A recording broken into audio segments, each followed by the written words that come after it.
Hi guys, so welcome back to another video. Today in this video I'm going to discuss a very unique company, a new age business जो है from the insurance distribution वाला जो segment है. तो the companies का नाम जो है that is Turtlemint Fintech Solution, right? So company का we have to first understand the business model because that is the most important thing. Numbers and सब valuation तो आप बाद में भी देख लोगे, but सबसे पहले आपको मालूम होना चाहिए business model क्या है. तो कंपनी का कोर बिजनेस मॉडल इज कि they are a tech based insurance distribution platform है. स्पेसिफिकली देखो तो they cater to the digital partners. तो डिजिटल पार्टनर्स क्या हो गए, आपके जो भी आपने भी किसी के पास से इंश्योरेंस लिया होगा, whether it would be through online platforms like PB fintech या तो it would be through a traditional insurance agent हो गया, कोई सेल्स पर्सन हो गया, राइट. तो that is a digital partner. तो they have a 3 sided ecosystem, वो समझते जो उनके प्लेटफॉर्म के थ्रू वो केटर करते हैं उनको. तो first one would be your insurance advisor, या तो दे टेल कि डिजिटल पार्टनर उनके टर्म्स में इफ यू लुक. तो they have onboarded around 6.5 lakh plus digital partners या इंश्योरेंस एजेंट्स, या तो PSOP बोलते हैं टेक्निकल टर्म्स में, पॉइंट ऑफ सेल्स पर्सन, ठीक है, across India, across various cities. वो बियॉन्ड 30 सिटीज़ में उनका ज़्यादा प्रेजेंस है, राइट. तो 6.5 लाख प्लस इंश्योरेंस एजेंट्स या digital partners they have on boarded on their platform and वो फिर कस्टमर्स को सेल करते हैं. उनके advisory if you look at the insurance company जो मेन है, ठीक है, समझ लो ICICI लॉम्बार्ड हो गया, HDFC लाइफ, HDFC एर्गो, मतलब जो भी बैंक्स है, ठीक है, बजाज अलायंस, NBFC में भी. तो एवरीवन हैज़ बैंक्स जो भी है NBFC, उनके पास खुद का एक, इनको basically you need one licence IRDAI, उसके बाद you can start to sell insurance product, right. तो ये सब कंपनीज के पास लाइसेंस है and to sell these products, and around 46 insurance companies are on their platform, जो ये जो डिजिटल पार्टनर्स है वो सेल करते हैं, राइट. एंड फिर फाइनली आते हैं आपके customers. So they have 2.95 crore plus customers, जो पॉलिसी होल्डर्स जो बोलेंगे, जिन्होंने इनके थ्रू पॉलिसी ली है कभी ना कभी, ठीक है, यूनिक. तो दैट इज़ ऑल्सो ग्रेट. तो अभी ये था उनका बिजनेस मॉडल. एंड अभी if you look their products, ठीक है, मेन कौन से प्रोडक्ट्स बेचते हैं, देखो mainly it is your general insurance, life insurance. General insurance में भी motor insurance is it is basically वो फनल है, वहाँ के थ्रू वो फिर जो पार्टनर जो आते हैं जो generally on board from through motor insurance, ठीक है, मोटर इंश्योरेंस बेचना चालू करते हैं एंड उसके बाद they move to life insurance, health insurance, ये सब बेचना भी चालू करते हैं, टर्म इंश्योरेंस, राइट. तो हेल्थ इंश्योरेंस, तो मेनी थिंग्स आर देयर. जो आपको मेन जनरल इंश्योरेंस में एक तो आपका मोटर इंश्योरेंस हो गया, फिर आपका हेल्थ इंश्योरेंस आ गया, फिर पर्सनल एक्सीडेंटल कवर आता है, फिर आपका मोटर में भी आपका थर्ड पार्टी वाला भी आता है, ठीक है, मोटर TP वाला होता है, राइट. तो एवरीथिंग, एवरी वेरियस इंश्योरेंस के जो उनके पास जो स्कीम्स है वो सेल करते हैं टू कस्टमर्स. एंड यहाँ पे ये जो डिजिटल पार्टनर्स जो वो ऑनबोर्ड करते हैं, राइट, दे उसमें ऐसा ज़रूरी नहीं कि वो सब वेल एडुकेटेड एंड मतलब अच्छे खासे पढ़े लिखे हो, ठीक है. Anyone that is 10th pass, ठीक है, वो that can become their digital partner, sales agent बन सकता है. तो ये कोई आपके स्कूल टीचर हो सकते हैं, कोई कॉलेज स्टूडेंट हो सकता है, it can be a retired clerk जो बैंक में काम कर रहा था पहले, फिर कोई फंड मैनेजर ने इंश्योरेंस एडवाइज़र हो गए, वेरियस जो भी फाइनेंशियल एडवाइजर्स हो गए, राइट. ये सब भी दे ऑन बोर्ड करते हैं उनको, एंड उनको भी क्रॉस सेलिंग अपॉर्चुनिटी मिलता है. मतलब अगर ये फाइनेंशियल एडवाइज़र है, वो म्यूचुअल फंड एंड सबका काम कर रहे हैं, वो इंश्योरेंस भी आगे जाके बेच सकते हैं. क्रॉस सेलिंग प्रोडक्ट कि बॉस आपके पास ये सब म्यूचुअल फंड तो है पर आपके पास इंश्योरेंस है कि नहीं, राइट. तो वो भी क्रॉस सेल का एक फनल बन जाता है for them as well, right. तो ये जो डिजिटल पार्टनर्स जो है, दीज आर द मेन, उनका जो क्लाइंट्स जो है, जो डिजिटल पार्टनर है, they are your college student, school teacher, bank employ, CA, फिर आपके रिटायर्ड क्लर्क जो ये वो भी हो सकते हैं, right.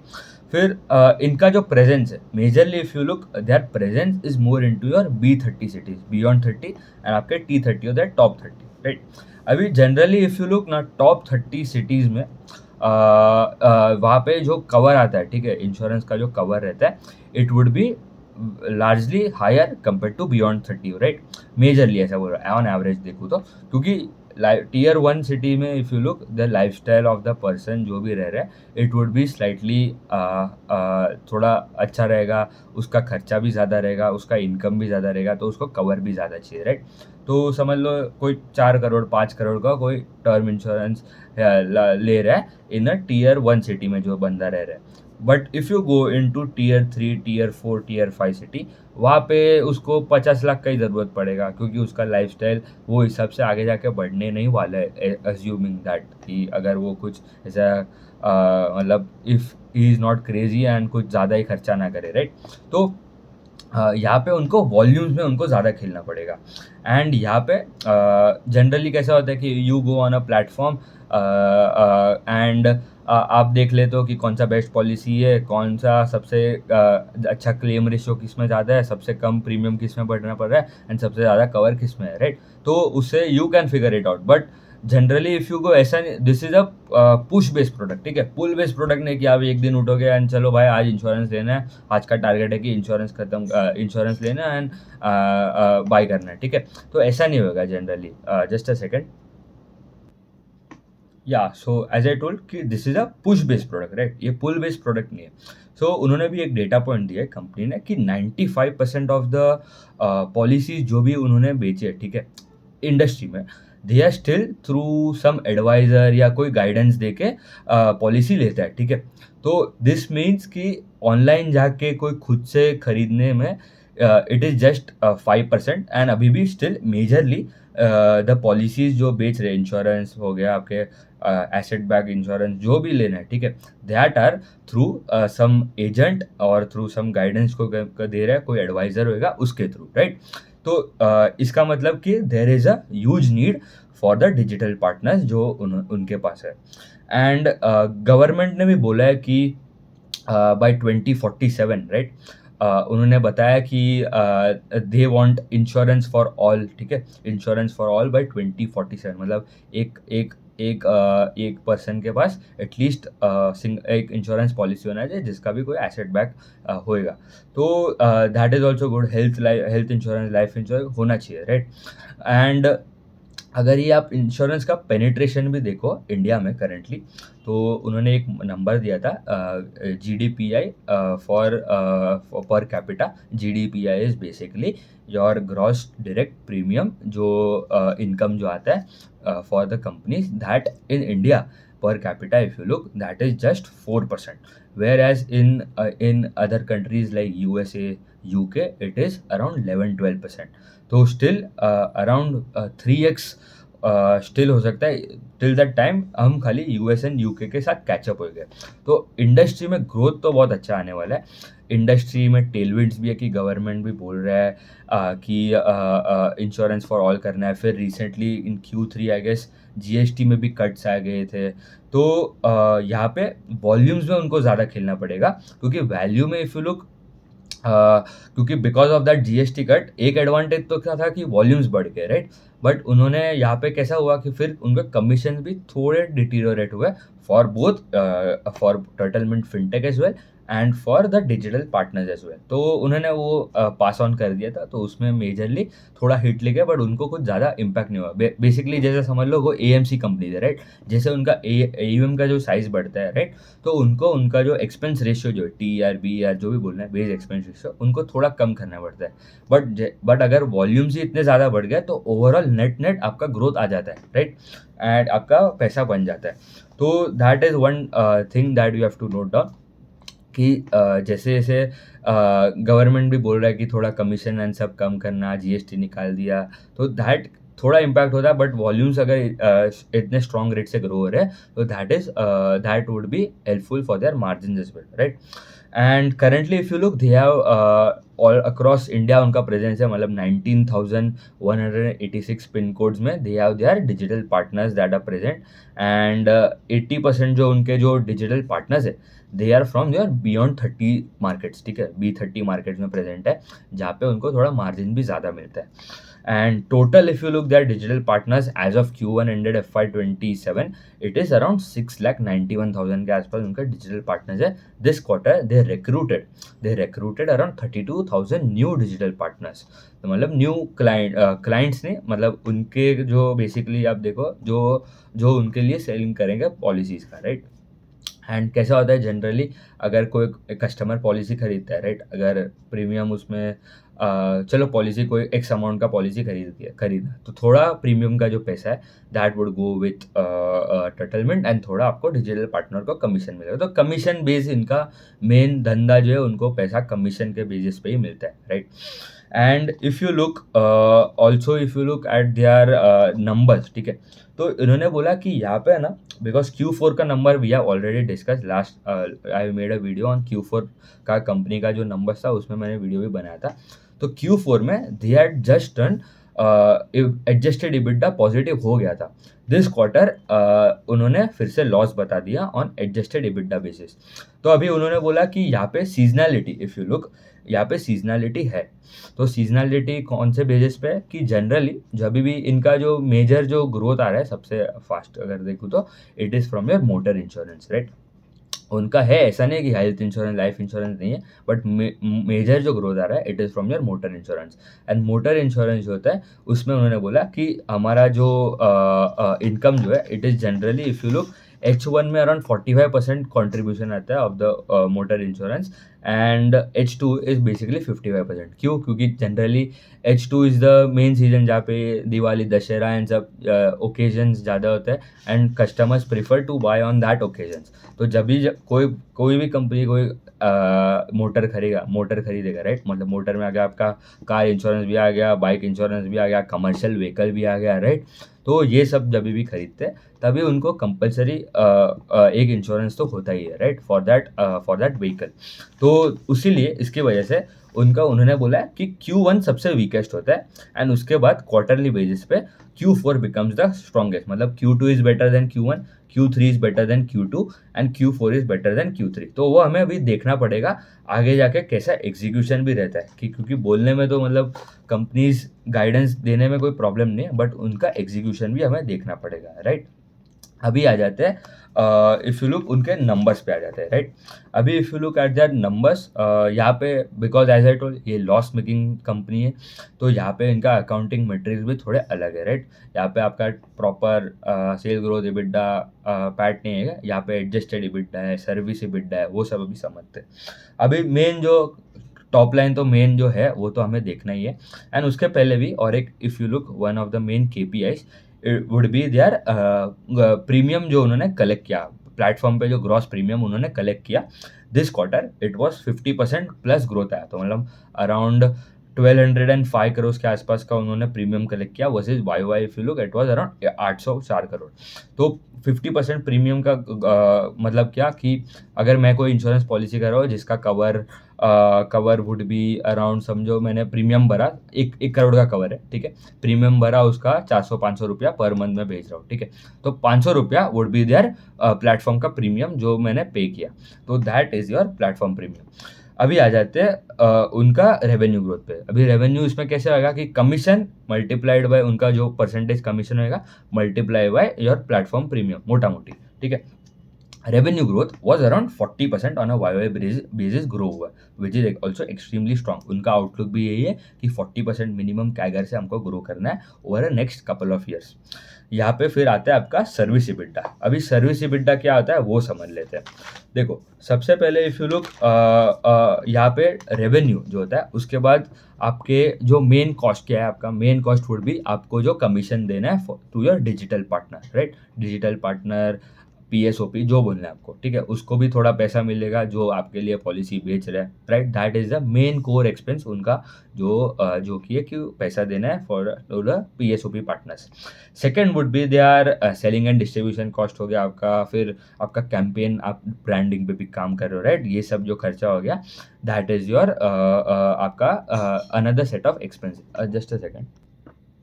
Yes, so next piece of expense अगर आप देखो, इट इज़ योर एम्प्लॉय का जो फ्रंट एंड एम्प्लॉय जो काम कर रहे हैं, मतलब विद द डिजिटल पार्टनर्स। मतलब क्या कि अभी समझ लो कोई क्लेम आ गया, ठीक है, मतलब कोई प्रॉब्लम हो गया, कोई एक्सीडेंट हुआ है कोई भी पर्सन का, उसने ये जो हेल्थ इंश्योरेंस लिया उनके थ्रू, अब उनका क्लेम आ गया। अभी ये जो डिजिटल पार्टनर है उसको तो मतलब ज़्यादा कुछ मालूम नहीं है कि वो तो मतलब उसने तो पॉलिसी बेच दिया, बट द मेन ट्रस्ट कभी बिल्डअप होएगा कि जब वो पॉलिसी का क्लेम कस्टमर को पैसा इनफैक्ट फाइनली मिलेगा, राइट। क्योंकि अगर पॉलिसी का मतलब डिफिकल्ट हुआ पास होना, तो नेक्स्ट टाइम वो जो कस्टमर है वो ये पर्सन से it was very less probability को फिर से कोई दूसरा पॉलिसी ले। तो मेन आपका मोस्ट इंपॉर्टेंट थिंग इसकी, जब एक्चुअली कोई प्रॉब्लम होता है तब वो क्लेम आता है कि नहीं। तो ये जो डिजिटल पार्टनर है, they would contact with the team of Turtlemint, जो मतलब जो इनके जो एक्सपर्ट्स जो है फॉर क्लेम एक्सपर्ट्स के साथ कॉन्टैक्ट करेंगे। तो ये जो एम्प्लॉयज़ जो है फिर वो देखेंगे कि भाई वो जो डॉक्यूमेंट जो उनको देना है, राइट, मतलब मैंने डॉक्यूमेंट्स है आप कार का, जो अगर कोई व्हीकल का अगर कुछ हुआ है, ठीक है, तो उनका फ़ोटो होएगा, उनका पहले के पेपर्स होएंगे, जो भी है, ठीक है, मेन जो उनका डॉक्यूमेंटिंग का काम, सबका काम वो करेंगे। एंड उसके बाद अगर पास हो गया तो बेटर है, राइट। अगर डिजिटल पार्टनर के थ्रू ही पास हो गया तो इट इज़ बेटर, अगर नहीं होता है तो वो फिर they escalate the problem to the claim experts. तो ये हो गया ये एम्प्लॉयज़ का खर्चा। एंड फिर उनका डायरेक्ट टेक एपीआई का जो खर्चा आएगा, बिकॉज ये जो कंपनी है, ये प्लेटफॉर्म्स जो है, they also on a subscription basis they sell to आपके बैंक्स, एनबीएफसी, उनको भी सेल करते हैं, उनको प्रॉपर डेटा एंड सब डेटा एनालिटिक्स के लिए भी जो सॉफ्टवेयर चाहिए फॉर इंश्योरेंस के लिए, सेगमेंट के लिए, वो उनके केपीआईज एंड सबको मॉनिटर करने के लिए वो सेल करते हैं। तो उसका भी खर्चा अगर थोड़ा होएगा, जो बनाने में जो जाता है, रिकरिंग भी होएगा थोड़ा, तो दैट इज यार डायरेक्ट एपीआई का जो कॉस्ट है, दैट इज योर। उसके बाद आप सब ये जो वेरिएबल कॉस्ट है, राइट, ये कमीशन वाला जो बिजनेस है, दैट इज योर कमीशन, जो क्योंकि ज़्यादा अगर आप पॉलिसी बेचोगे ज़्यादा कमीशन देना पड़ेगा, राइट। तो ये जो वेरिएबल कॉस्ट है, ये सर्विस एबिटा में आता है। अभी सर्विस एबिटा के बाद मेन ये आपको मिल गया सर्विस एबिटा, रेवेन्यू माइनस ये सब जो खर्चा हुआ, that is your service EBITDA. Service EBITDA के बाद आपका आता है कॉर्पोरेट ओवरहेड्स। ये जो कॉस्ट है, यहाँ पे गेम चेंज हो रहा है उनका, ये उनको ये फिक्स कॉस्ट है मेजरली, क्योंकि यहाँ पे इफ़ यू लुक, ये जो कॉर्पोरेट ओवरहेड्स है उसमें मेजरली उनका जो टेक का खर्चा है, टेक का खर्चा पूरा मतलब क्या, उनके डेवलपर का जो टीम है, उनका मार्केटिंग का जो टीम है, उनका ब्रांडिंग का जो टीम है, ठीक है, दैट इज लार्जली फिक्स्ड, ठीक है। एंड मेजरली यहाँ पे ओवर लास्ट 4 years उन्होंने बोला है कि this cost is largely stable, ठीक है। अराउंड 2-4% जो इन्फ्लेशन का जो राइज होगा उतना ही यहाँ पे राइज हो रहा है। तो एक टाइम पे उनका जो एडजस्टेड EBITDA था, आई गेस फॉर FY25 अगर आप देखो तो इट वॉज -27%, वो FY26 के एंड तक आ गया -10%, राइट। तो that is also great. And this quarter if you look, the adjusted EBITDA margin is -9%। तो ये हो गया उनका कॉर्पोरेट ओवरहेड्स एंड बात के बाद था आपका एडजस्टेड EBITDA। तो मतलब service EBITDA minus corporate overheads is your adjusted EBITDA। अभी ये हो गया उनका अकाउंटिंग का, मैंने जो आपको समझा दिया। अभी आ जाते हैं उनके नंबर्स पे, ठीक है। नंबर्स में as I told, revenue growth हमने देख लिया 40%, सर्विस EBITDA में ग्रोथ है 89%। अभी तो ये कैसे हुआ, टॉप लाइन का ग्रोथ खाली 40% है, अपने वेरिएबल कॉस्ट तो अगर सिमिलर ही है, स्टेबल ही है, तो वो भी इन लाइन अगर ग्रो होता है, तो सर्विस EBITDA में कैसे इतना फास्ट ग्रोथ है। यहाँ पे आता है उनका रिन्यूअल बुक, या तो उनका रिन्यूअल जो पॉलिसीज जो भी होगा, क्योंकि यहाँ पे अगर एक कस्टमर ने लिया कोई पॉलिसी, राइट, आपके थ्रू लिया कोई पॉलिसी, आपका 1 साल हो गया, आपने प्रीमियम भरा, कुछ क्लेम वेम आया नहीं, अभी नेक्स्ट ईयर आप सेम सब प्रीमियम सब रहेगा। अब तो why will you go to another person, अगर आपको प्रीमियम कुछ कम मिल रहा है उसके कंपेयर में करंट पॉलिसी, तो ही आप स्विच करते हो। मेजरली ऐसा कोई ऐसा स्विच नहीं करते हैं पॉलिसीज, राइट। एंड ये लॉन्ग टर्म के लिए होता है।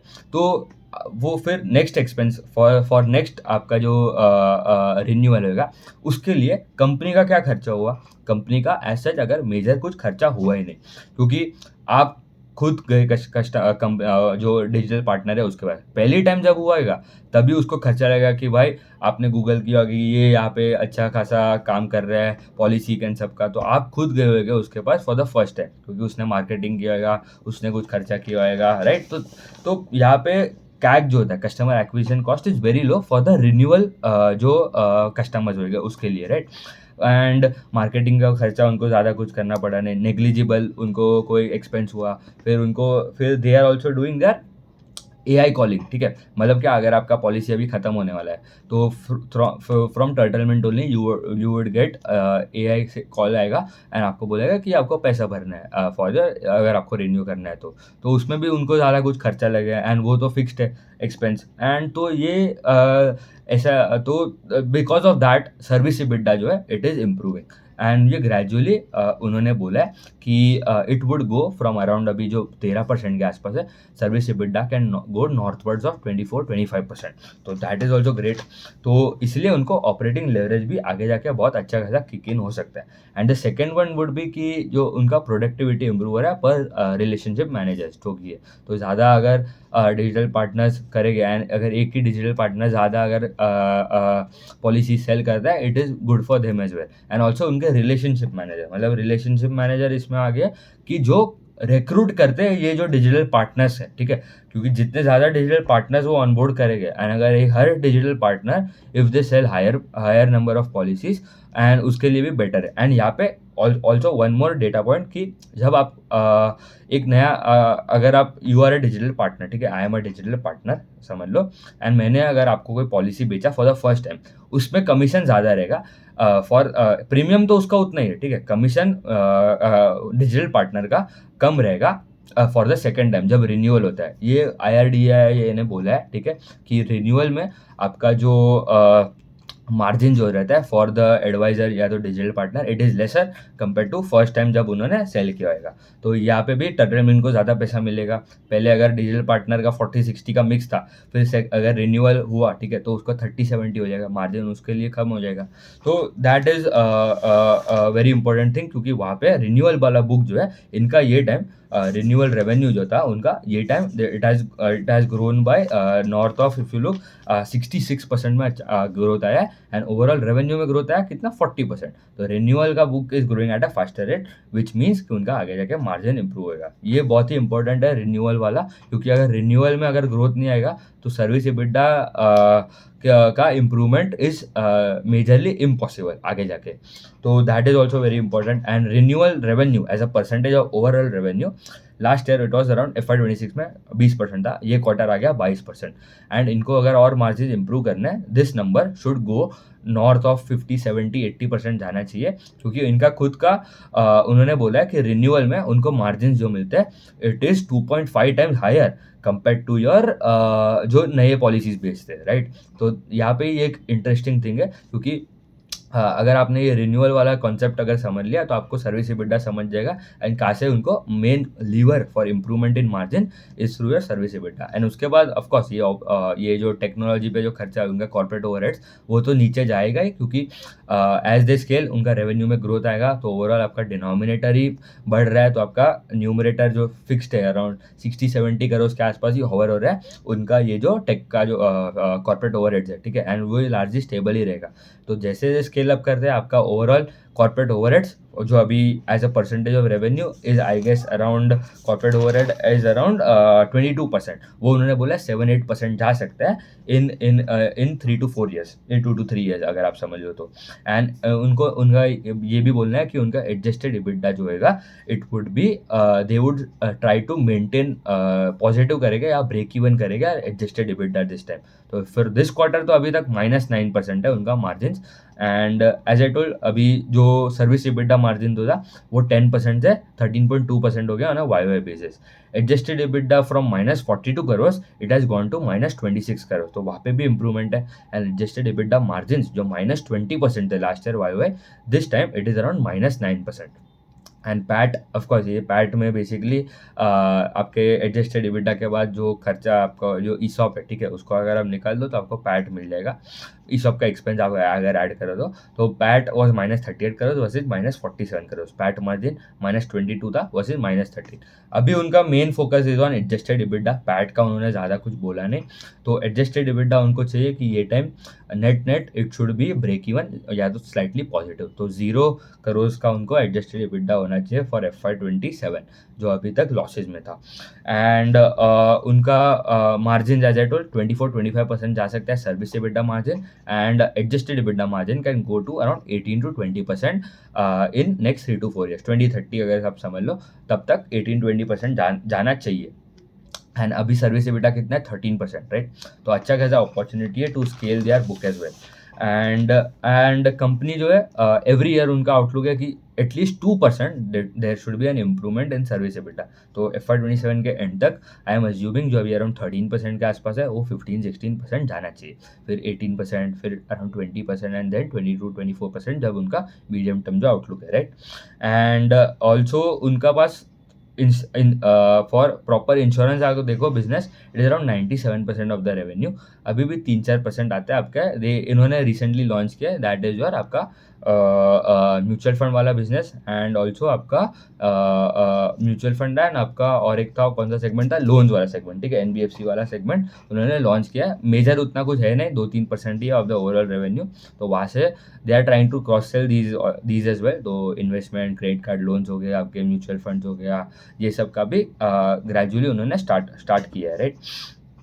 तो नेट अभी यही था उनका बिजनेस मॉडल, उनके नंबर एंड देयर आउटलुक। अभी देख लेते हैं उनका वैल्यूएशन का बात, ठीक है? अभी वैल्यूएशन यहाँ पे as I told P ratio देख के कोई फायदा नहीं है, यहाँ पे you have to look at price to sales. Price अभी मार्केट कैप इज उनका अराउंड 4000 करोड़ के आसपास है, एंड इफ आई गेस कि उनका जो अराउंड 40% ग्रो करता है, तो FY26 they ended at around 1100 crore of top line. 40% grow आप करो तो मतलब 1400-1500 करोड़ के आसपास का आपका टॉप लाइन हो जाएगा। And on that basis they are on forward basis they are trading at around कितना होगा 1500 2.5 के आसपास, दे आर ट्रेडिंग एट 2.5 के आसपास का उनका वैल्यूएशन है ऑन फॉरवर्ड बेसिस, राइट? तो मतलब अभी अभी रीजनेबल है, मतलब यहाँ पे if you look main is your आपका मार्जिन का जो जर्नी जो होगा गोइंग अहेड। अगर ये मार्जिन यही लेवल पे रहता है तो don't expect huge rerating in the company, but अगर if margin improve significantly going ahead gradually, अगर एवरी ईयर उन्होंने जो बोला है 2%, एंड यहाँ पे if the top line grows at a faster pace as well, we can expect यहाँ पे भी री रेटिंग आराम से हो सकता है। एंड यहाँ पे they are using AI as well, उन्होंने बोला कि ये कॉलिंग के लिए हो गया, रिन्यूअल के लिए वॉइस AI एजेंट से यूज़ कर रहे हैं, and around 50% of the support tickets, कोई भी अगर क्वेरी एंड सब होता है, that is also handled by AI। And company is going to scale at a fast pace, मतलब 40% प्लस के आसपास का उनका आउटलुक है, एंड अभी देखते हैं वो कैसे स्केल अप करता है, and numbers are good on a quarter and quarter basis. As I told ये सीजनल बिजनेस है, उन्होंने बोला अभी Q1 ऑनवर्ड्स आप देख सकते हो on a quarter and quarter basis, क्योंकि Q1 सबसे वीक होता है एंड Q4 इज द सबसे स्ट्रॉन्गेस्ट, राइट? तो ठीक है, उतना ही रखते हैं, थैंक यू।